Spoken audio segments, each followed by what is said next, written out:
Hari Sumpah Pemuda yang jatuh pada tanggal 28 Oktober 2025 menjadi momen penting bagi persatuan dan semangat perjuangan generasi muda dalam membangun negeri dan menggapai cita-cita. Memperkuat semangat dan menjaga nilai-nilai luhur bangsa menjadi tugas utama bagi generasi muda serta menumbuhkan semangat belajar dan berprestasi di tengah perkembangan teknologi yang semakin pesat saat ini.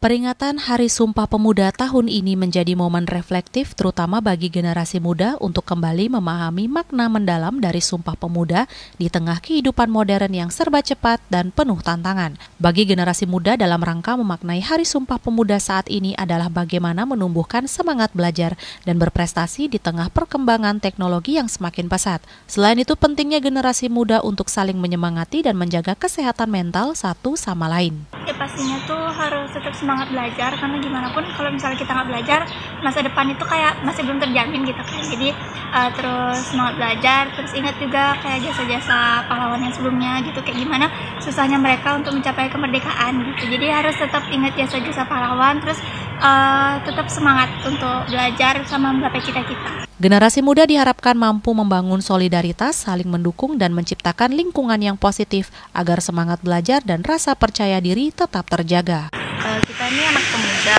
anggaplah sebagai seorang pemuda yang emang mencerminkan jiwa kebangsaan. Jangan jadi orang yang suka keliaran atau jadi anak yang nakal gitu, suka pergaulan bebas kayak gitu. Generasi muda Indonesia saat ini diharapkan memiliki kemampuan untuk terus berjuang dalam upaya menemukan jati diri, mengembangkan potensi dan menggapai cita-cita demi kemajuan bangsa. Hari Sumpah Pemuda kali ini menjadi momen penting untuk menginspirasi dan meneguhkan tekad generasi muda untuk terus berkarya dan berkontribusi bagi Indonesia di masa depan. Bunga Widrayani, Bali TV.